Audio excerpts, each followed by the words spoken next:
It may not look like it now, but London is very much a medieval city. With the notable exception of some of the city's churches, all the buildings from this period have been knocked down and built over, often many times, so it can only be seen from their remains below ground. But the layout of London, its higgledy-piggledy streets with wonderfully archaic names like Knight Rider Street, Old Change, Poultry, and Cheapside, most definitely do go back to the Middle Ages, as does the city's idiosyncratic system of government. I should stress that here we're talking about the city with a capital C, as in the area of central London now dominated by financial institutions. This unit is still only a little bigger than the Roman walls that effectively defined it in the Middle Ages. Small though it might seem by modern standards, at a little over a square mile, medieval London stood head and shoulders above other towns in England in terms of size, economic significance, and political importance.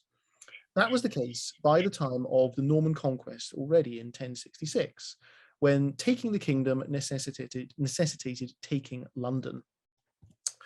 After coming across the Channel and winning the Battle of Hastings in October 1066, William, Duke of Normandy, led his army on a circuitous march through Sussex and Kent, stopped for a bit in Canterbury when he got ill, but he was heading for London.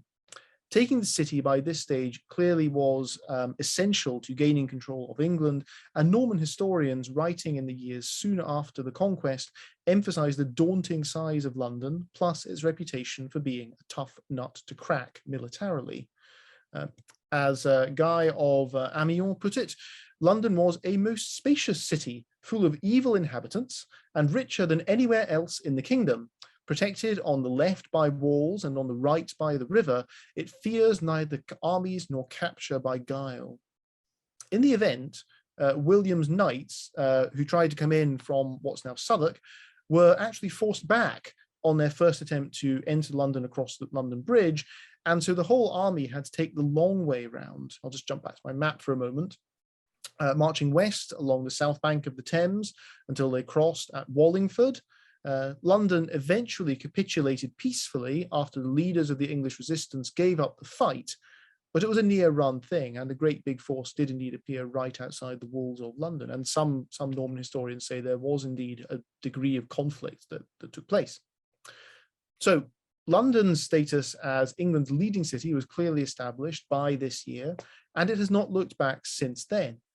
The situation was rather different if we jump back 2 centuries before that, to around the time of Alfred the Great in the late 9th century, someone you might have seen in The Last Kingdom, for example. Now, there were precious few people living in the city at the outset of Alfred's reign in 871.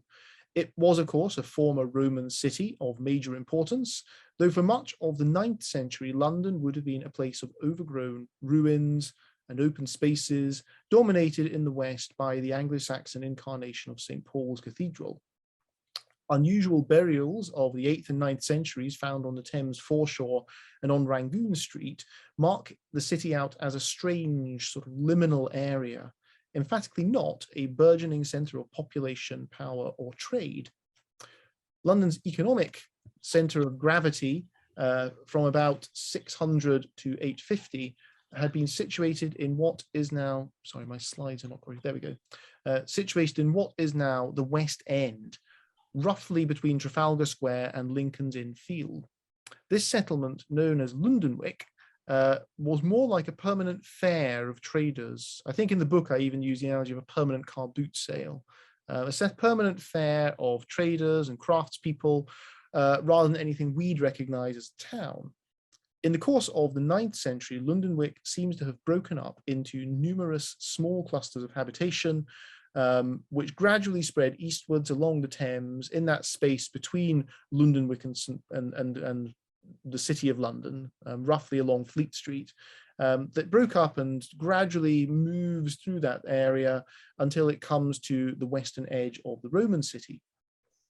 It was as a result of this gravitation eastwards that the city itself started to be built up again, albeit on a very modest scale. Archaeological finds have shown that settlement of the city in the reign of Alfred was confined to a really quite small patch that hugged the banks of the Thames, roughly from where St. Paul's is to St. Mary at Hill, a distance of about a mile. This was a very different kind of setup from Lundenwic. The earlier settlement had been connected with ports all over Northern Europe, and this rich cosmopolitan character, at least in economic terms, is reflected in the range of pottery and other goods found in and around London. The resettled city of the later 9th century had much narrower economic horizons, with far less from overseas and rather more goods coming from up and down the Thames Valley. Even so, it is clear from the historical record that London was seen as a significant place. Politically, the city gained at this time from being not at the centre of things, but very much on the periphery.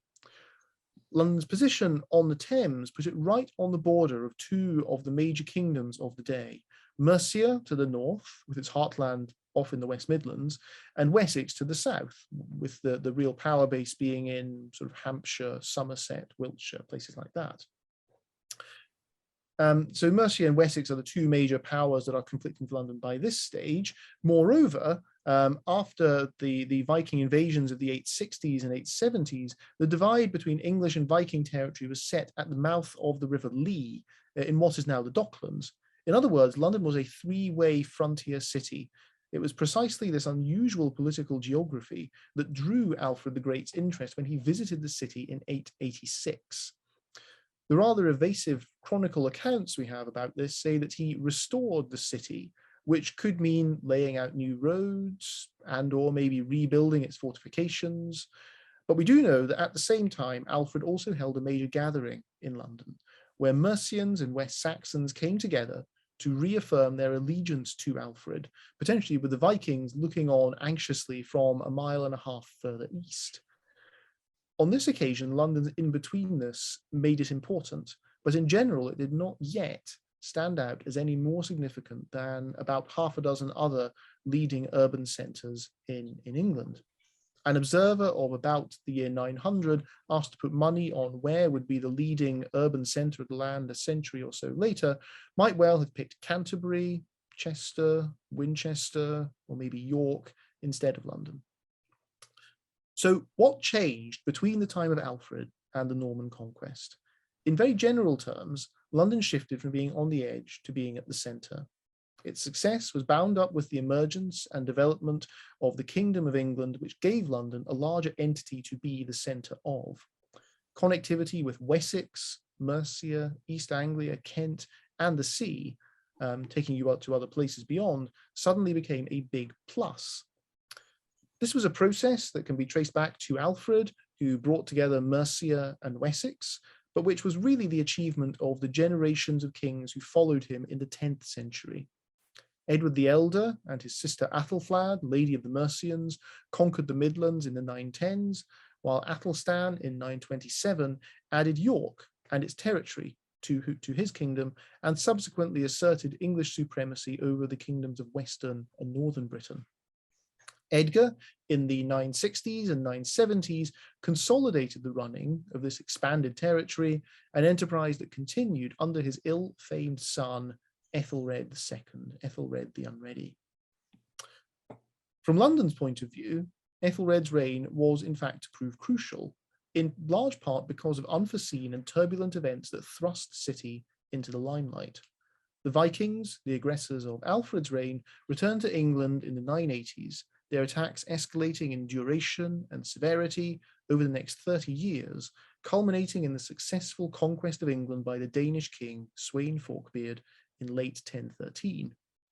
Tellingly, Ethelred's last stronghold in that year was London, and the Bishop of London was even entrusted with the sensitive task of escorting the king's sons to their exile in Normandy before Ethelred himself joined them. And then after Ethelred was accepted back as king, somewhat grudgingly, following Sweyn's sudden death in February 1014, he seems to have spent a lot of time in London. So London, by default, took on a larger, more central role very quickly, essentially in the 50 years or so from about 990, initially in the sequence of crises that characterized the latter part of Ethelred's reign. These were bad for the king and bad for the kingdom, but good for the city, and created the conditions for its importance to be cemented in subsequent decades. There are two major sides to this story, one military come political, one economic, which I will look at in turn. So London was, like other Anglo-Saxon towns, intended to play an important military role as a defended strongpoint against enemies.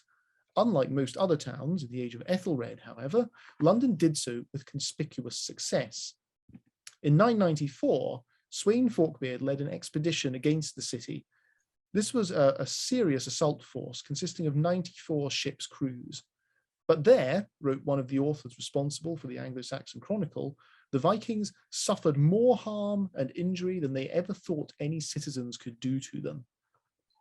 The main version of the Anglo-Saxon Chronicle for Ethelred's reign is particularly interested in and enthusiastic about London, so its testimony needs to be taken with a hefty pinch of salt here, but it cannot have been completely off base. London endured at least two more attacks from the Vikings before Ethelred's death in 1009 and 1013, and the greatest siege began just a few days after Ethelred's death in London in April 1016. This last conflict had a truly epic quality about it. The Vikings, led now by Sweyn's very able son Canute, dug a ditch around Southwark so that they could get their ships to the west of London Bridge. This, in fact, being one of the first references that we have to London Bridge existing, having been rebuilt around the year 1000. Within the city, the defence seems to have been led by a character called Ulfketil of East Anglia, who was the most fearsome commander on the English side, having fought the Vikings to a standstill in earlier years in his home territory of East Anglia. Meanwhile, Ethelred's son and heir, Edmund Ironside, had set off from London to gather an army in Wessex to come back and break the siege. And he returned in triumph via Tottenham, chasing the Viking army away, though they returned for a final effort against London shortly thereafter. This rapid cut and thrust culminated in a pitched battle in Essex at Ashington towards the end of 1016. And Canute's victory here effectively ended hostilities, and he and his army chose to spend the winter in London, where they could watch over the epicenter of English resistance and bask in possession of what they had fought so often and so hard to gain. One of the men apparently took the opportunity of this well-earned rest to compose an Old Norse poem, Liðsmannaflokkr, or the poem of the household warriors. Addressed to an unnamed lady, it ends on a satisfied note. Now that these hard battles have been recently concluded, we can settle down, lady, in beautiful London. Hard battles is right, for despite all these efforts and all the bloodshed, the Viking forces never succeeded in taking London by force. The Londoners had turned back every Viking attack. Why were they so successful where so many other towns of Ethelred's reign were not? London had two things going for it. First were its physical strengths. The city had, in the Roman walls, one of the most formidable sets of defences in Northern Europe. These stood some 6 meters high and ran for about 5 kilometers and were punctuated with dozens of towers. There is also evidence that the ditch before the walls was redug at about this time. So the large area enclosed by the walls gave space for stockpiling, accommodation, and agriculture, all of which contributed to London's strength as a fortress. But this meant little without the second strength, which was the population's own strong tradition of assertive military activity. We need to leave behind any notion of cities being full of soft and unmilitary shopkeepers. Late Anglo-Saxon cities, on the contrary, had an air of a barracks about them at all times, and the comparatively dense concentration of inhabitants bred a high degree of cohesion, confidence, and aggression. In war, this was channeled into armed contingents who would go out and fight for the king, as the Londoners did for Alfred and possibly his heirs in the 10th century. In peace, it meant readiness on the part of the citizens to prosecute their legal interests with relentless fervor and a quasi-military organization of the city. London possessed these qualities in spades. Around the 930s, a legal document was drawn up by the bishops, reeves, and nobles and commoners who belonged to London, meaning that not only those who lived in the city, meaning those who lived in the city and its environs, but who also identified with London. Not everyone, it's those who feel a particular sort of connection and have some kind of tie with the city. These groups formed themselves into what they called, rather euphemistically, peace guilds, whose main job was to keep the peace by threatening ferocious pursuit to anyone who wronged a member of the guild. They promised to chase suspected thieves wherever they might go and kill them, anyone over the age of 14, with a special reward for whoever actually did the deed. Nowhere do the peace guilds say that they constitute a military organization, but a peacekeeping infrastructure of such ferocity would have been an obvious starting point for military service. London's internal divisions, the wards, may reflect how the peace guilds maintained readiness. Ward, the word ward, is derived from the Old English word weard, meaning watch, protection. Since 1394, the City of London has been divided into 25 wards, after one of the previous 24 split into two. Those 24 probably go back to at least the early 12th century, and one is probably related to another guild recorded in the early 11th century. It must be noted here that London was not the only English town divided into wards by an early date. Cambridge and Stamford were as well, according to Doomsday Book from the late 11th century. Nonetheless, by the time of Ethelred and the Norman conquest, the Londoners had both a well-developed sense of collective identity and formidable defences. London's third great strength was that it stood at the forefront of national military efforts. Sometimes that meant its own considerable resources were supplemented with those from across the kingdom, as when in 992 and 1009 it hosted major fleets. Sometimes it meant that London's men took on elite figurehead status. In the context of Ethelred's reign, it seems to have been connected to the apparently continuing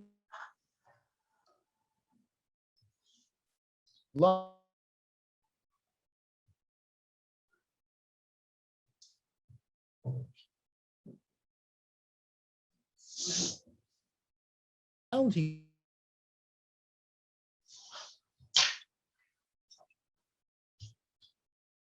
was born of a unique set of circumstances, but rapidly became a precedent, leading to London and its soldiers taking on a unique level of involvement in the acclamation of new kings.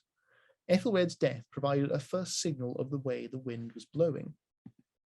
The deceased king's body was rapidly buried in St. Paul's Cathedral.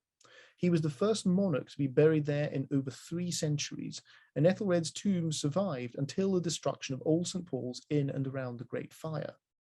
It is entirely possible, likely even, that this had not been Ethelred's wish.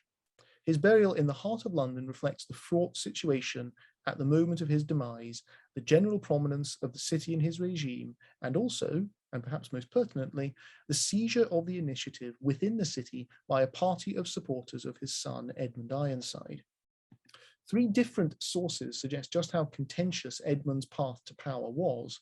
One version, the same pro-London main text of the Anglo-Saxon Chronicle we've already met, says that all the councillors who were in London and the citizens chose him, Edmund, as king, and that was that.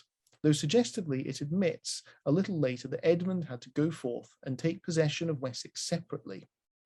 The implication is that London's wish should be and was respected. Another version of the Chronicle that survives in Latin adds that a separate assembly of English worthies in Winchester actually decided to acknowledge Canute as king, but changed their mind after hearing about the decision made at London.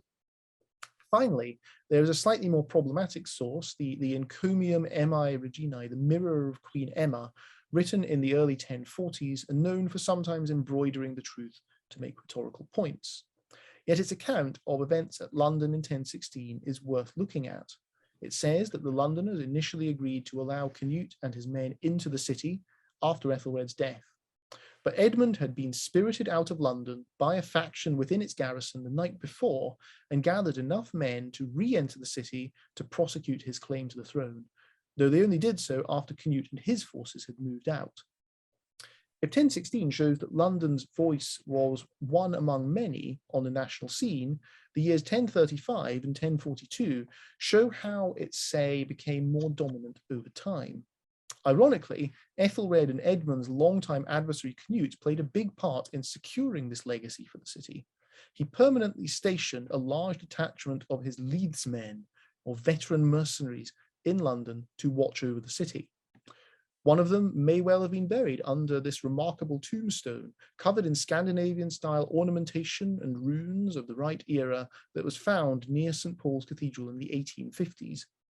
In 1035, Canute himself died, and the London contingent was one of the major power bases described by the Anglo-Saxon Chronicle as having a say over the nomination of the new king. And then in 1042, when Edward the Confessor returned to the kingdom, that range of agencies had narrowed. Now all the people assembled in London chose him as king. They may have been there because the previous king, Harthacanute, one of Canute's sons, had died at a wedding in Lambeth, but they didn't relocate elsewhere. They stayed in London. So London had, since the troubled succession of 1016, become the venue and to some extent the decision maker for kingship. Military activity and political prominence undoubtedly brought risks, but also great rewards. Armies and the aristocrats who attended on the king brought people to the city, swelling its population. Crucially, they also brought money. Expenditure to feed, clothe, and equip the visitors was likely high, so constituted a valuable stream of income for London's traders. Those who stayed long-term might settle into the city permanently. Families or individual craftspeople would have migrated to the city to take advantage of the economic opportunities. Another side of this influx may have been darker, refugees who fled from ravaged nearby shires to take shelter behind the thick walls and serried ranks of London's defences. It was for all these reasons that London's growth around the millennium was positively meteoric. Other towns and cities expanded around this time too, but not with the same frenetic pace as London. By the middle of the 11th century, a large proportion of the area within the Roman walls had been built up, several times the area of habitation under Alfred. Settlement had spread across the river too, with the reconstruction of London Bridge and the first signs of development in Southwark. Almost all of this expansion on both sides of the Thames had taken place since the late 10th century, that is to say within about 60 years before the Norman Conquest. Indeed, land was now being clawed back from the Thames. The late Anglo-Saxon period saw the first of many reclamations of land along the shoreline by driving in wooden piles, tree trunks, and then filling in the wet space behind with whatever they could get their hands on. These revetments have been one of the best sources for London archaeology, the wet conditions preserving organic material extremely well. Pieces of ships and buildings have been found, including the spectacular remnants of the roofing of a large 10th century building similar to a Norwegian stave church. Whether these pieces of wood actually come from a church is unclear.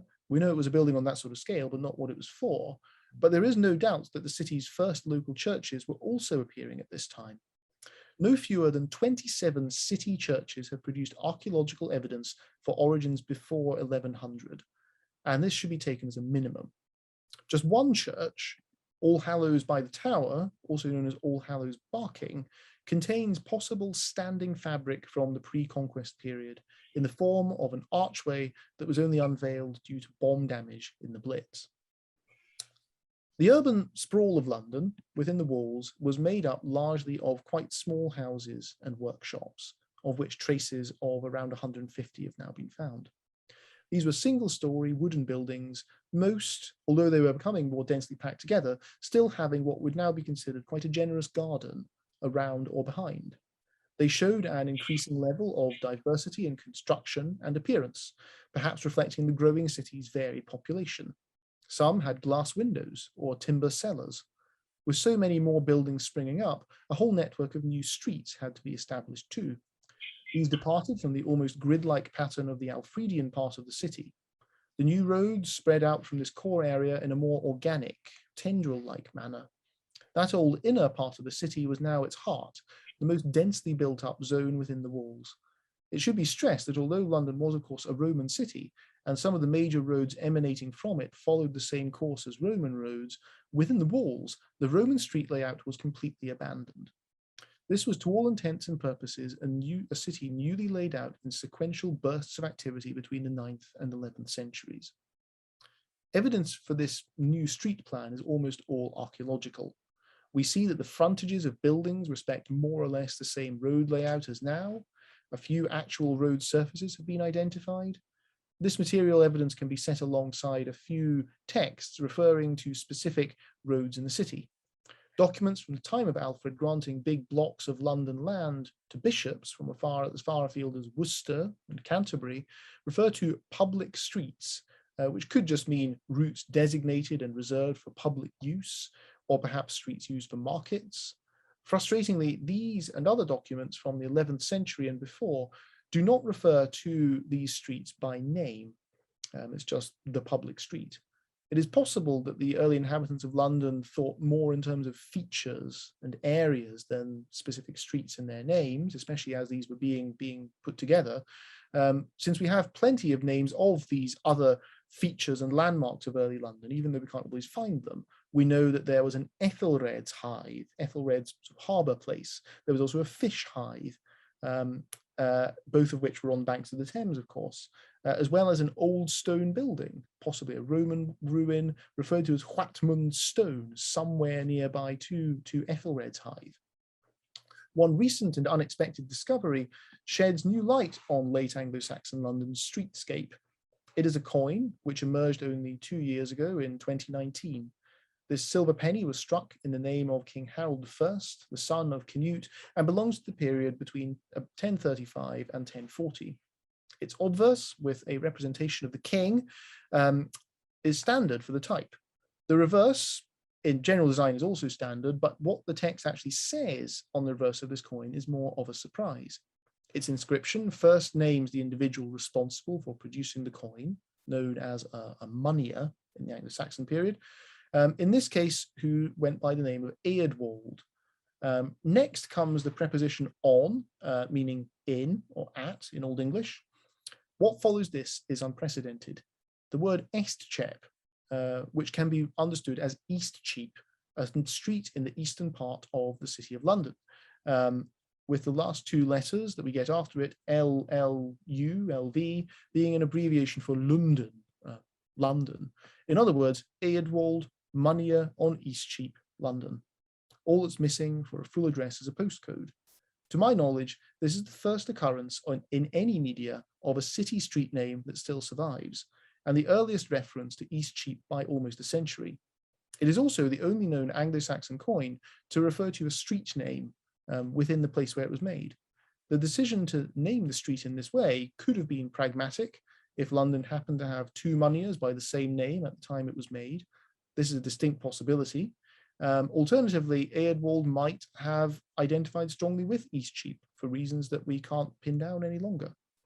Either way, the fact that only a London street name was used in this way and not one from Canterbury or York or Lincoln or anywhere else is very suggestive.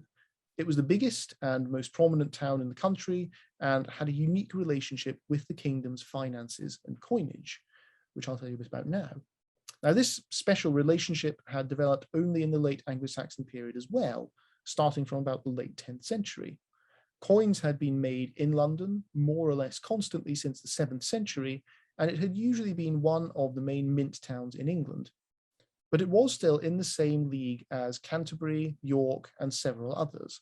Indeed, in the early 10th century, Chester definitely had more moneyers at work than London, and York was almost certainly more productive, making more actual coins. From the last decades of the 10th century, that changed. Minting of coins picked up everywhere, with the result that more pennies survive and show more moneyers at work. But at London, minting went into hyperdrive. In the 970s, there were 10 moneyers named in London, which was about the same as Lincoln and Winchester, and significantly fewer than Stamford and York. In a coinage from the early 980s, London matched York in the number of known moneyers with 31 and 32 respectively, and it had the most in every coin issue that followed until just before the Norman conquest. For a long period, between about 1000 and 1060, it had dramatically more than anywhere else. By this point, London had been joined in minting by Southwark, which was jurisdictionally separate but economically closely tied to London. Their combined activity peaked in the last coin issue of Ethelred II and the first type of Canute. Together, the two mint towns had 68 and 79 moneyers in these two phases of the coinage, respectively. which is more than double the number in the next most productive mint towns.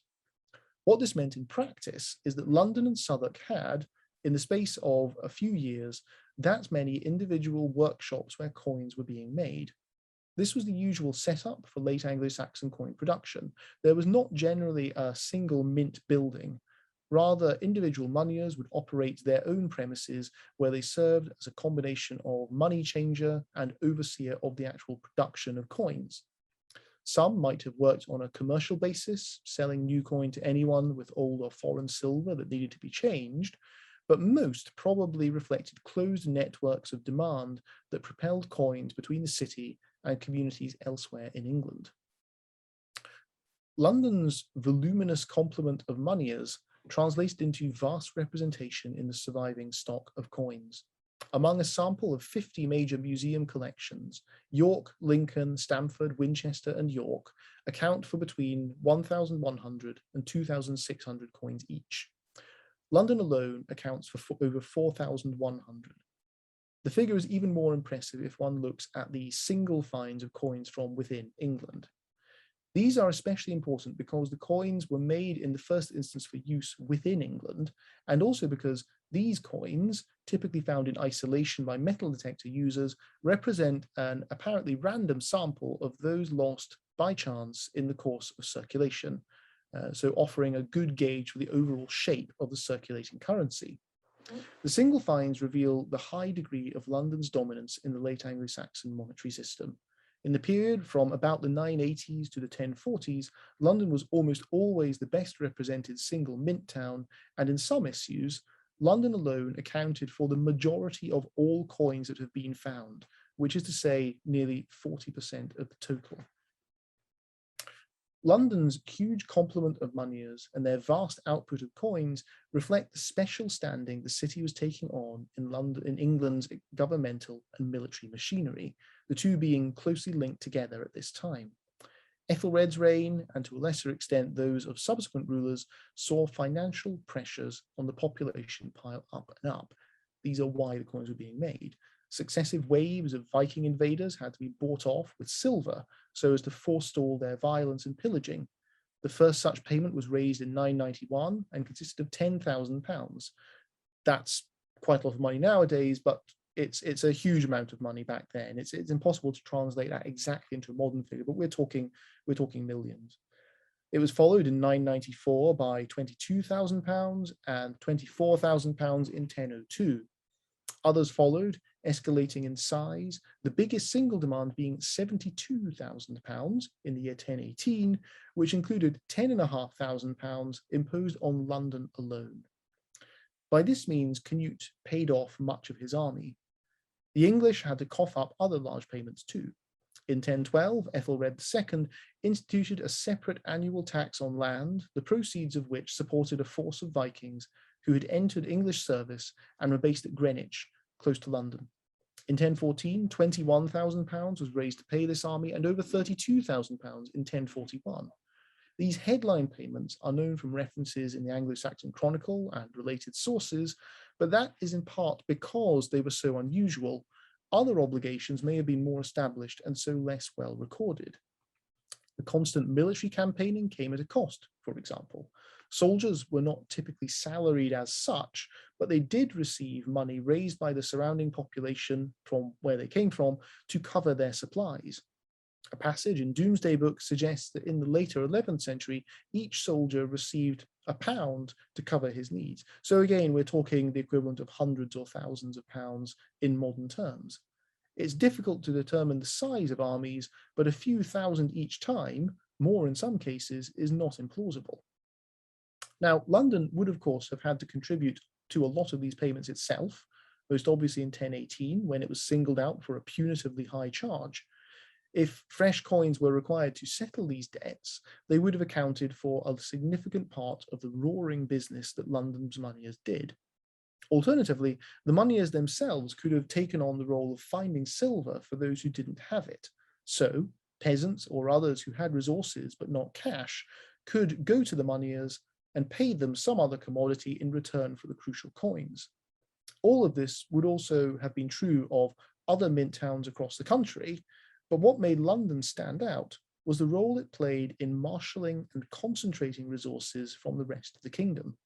In this respect, London's moneyers were almost benefiting from Viking depredations. We know that one of the large tribute payments from the English to the Vikings was definitely assembled at London in 1012. As mentioned above, we also know that London hosted fleets and armies from the early 990s onwards. It is entirely possible that other tribute payments were gathered in London, as were other fleets and armies. All the machinery to do that, food, accommodation, clothing, manufacture, and repair of weaponry, must have been concentrated in and giving income to the people of London, even if the coins that were made would often have immediately gone elsewhere. In other words, London's monetary and economic fortunes were closely entwined with its military and political prominence. Strikingly, the number of moneyers and the quantity of coins made at London dropped back around 1060, leaving it once again in the same general league as Lincoln, Stamford, Winchester, and York. This is not a symptom of decline in real terms. The archaeology shows that London's overall growth stuck, becoming self-sustaining as the 11th century wore on, but its inflated role in the coinage stemmed from particular and temporary circumstances. The reduced level of minting it fell back to probably stands closer to the level generated by the city itself on a more organic basis, it being in sort of physical and population terms only somewhat bigger than other major towns of the kingdom by this point. It's grown a lot, but it's still not quite as much bigger in terms of people as it would be in later times. But another legacy of London's period of dominance that stuck, and which shows how it was still very special, even if the actual quantity of coin did not always stay so high, was a central organizational role that the city had in the making of the kingdom's coinage. Moneyers minted coins at over 100 locations in England between about 970 and the Norman Conquest. The bulk of these places operated only briefly and on a small scale. Many of them are only known from one or fewer than 5 surviving coins. But the pennies that they made conformed to a sequence of types used across the whole kingdom. That in itself implies close communication between these localities and the royal court where decisions on the coinage were made. Frequently, it is also apparent from looking at the coins that the stamps or dies used to make them were produced and distributed from a single source. At other times, regional variants can be identified. These do not generally represent whole different types. Rather, they show, as I put an example of on the slide here, how separate craftsmen might replicate the same underlying design slightly differently. Hence, the bust might be a little bigger, the lettering a little smaller, the hair on the bust a bit bushier, or whatever. Under Ethelred II, distribution vacillated between unified and decentralized. But from about the middle of Canute's reign, maybe the 1020s, things became consistently centralized. There is no exact science for identifying the place where particular groups of dies were made, at least from the coins themselves, but for what it is worth, London is thought to have been one of the main sources, and at times the main source, from the middle of Ethelred's reign onwards, so again, roughly the 990s. It also tended to be one of the places most marked by innovative and unusual practices, like the coin with the street names I talked about a moment ago. Another hint comes from cases where the same obverse stamp or die, the one naming and showing the king, was used by 2 or more moneyers at different mint towns. This is the ultimate piece of numismatic technical nerdery. Intermint die links, as they are called, can only be identified by sifting through thousands of coins and comparing them minutely. It is like trying to match fingerprints manually and to some degree from memory. Anyway, the key discovery here is that a high proportion of these intermint die links involve London. There is more concrete evidence as we move into the reign of Canute and beyond that the making of coin dies was now concentrated in London, and that the moneyers from places as far afield as Chester, Exeter, and York had to send to London for the dies that they needed. We have, on the one hand, an important archaeological find of 4 coin dies from the banks of the Thames. The original context of these is frustratingly damaged in that they were found together in a lorry load of spoil from the foreshore that was taken to a field in Kent in the 1980s and there identified by metal detectorists who would zip after the lorries on their mopeds to comb the material for items of interest. So there is no doubt that these coin dies came from London or even from a specific part of London, but nothing in the way of further archaeological context is known, which is a shame. The four dies themselves, however, speak volumes very clearly. They date from the period of Canute to the mid-12th century. All are for the reverse of coins, so carry inscriptions telling us where and for whom they were made. The key thing is that not one die was made for use in London. The earliest was made for a moneyer in Norwich, the others for moneyers in Northampton, Southwark, and Wareham. These probably represent old, used dies that had been made in London, sent to their intended moneyer, and then sent back after they were no longer needed, which was normal practice with coin dies, as they were quite literally a license to make money. The movements of obverse coin dies visible through intermint die links represent the same phenomenon, though of course we can only tell when they're combined with reverse dies in different places. Finally, there is Doomsday Book, the detailed survey of landholding in England commissioned in the 1080s, but looking back to conditions just before Edward the Confessor's death at the beginning of 1066. London itself is actually omitted in Doomsday Book, where it probably should have been before Middlesex. There is just a blank page. Modern historians have wondered whether the city's size and tenurial complexity just defeated the survey, or if maybe a separate survey was made and has not survived, as it has for Winchester. Fortunately, there are references to London in entries for other places, and some of the most distant and surprising are in the sections for Hereford and Worcester. These comment in discussion of the various payments that inhabitants of the towns had to make in 1066, that the moneyers had to send away to London for their coin dies, costing £1 a time, whenever a new coinage was brought in, which would probably be every sort of 5 to 10 years. This is proof positive that London was the operational centre of the English coinage, a status that it had gained in the course of the early and mid-11th century as a corollary of its financial importance in the kingdom. It housed the standing mercenary army that received tax every year and served frequently as the mustering point for fleets, armies, and, a little earlier, tribute payments for the Vikings. All of this fed into London's disproportionate role in minting, which provides a vital material barometer of its evolving status. So, London is a great city, and it has been for a long time. What I've tried to show here is that its transformation from an important city to a great one can be pinpointed to the late Anglo-Saxon era, specifically to the period after about 990. It was a process closely tied to the military and economic exertions of the English kingdom, which was itself still a fairly new entity, finding its feet in testing times as Viking attacks forced the king, his advisors, and their officials to take unprecedented action. This is a crucial and underappreciated episode in the city's history, in a sense the basis for everything that followed in terms of its relationship with the rest of the kingdom. London's defensibility and its strategic location made it an ideal focal point for England's efforts against the Vikings. It became closely identified with Ethelred II and his son Edmund Ironside. Paradoxically, this meant that their erstwhile enemy and successor, Canute, also had to pay close attention to the city, even if he was not a fan of it and spent more time in Winchester.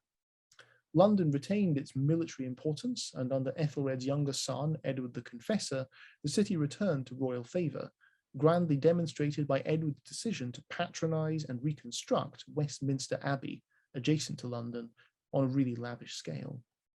When William the Conqueror chose to head to London to secure his victory and be crowned king, he tapped into very recent precedent and also a tradition going back some 70 years of London being the defining stronghold of the English.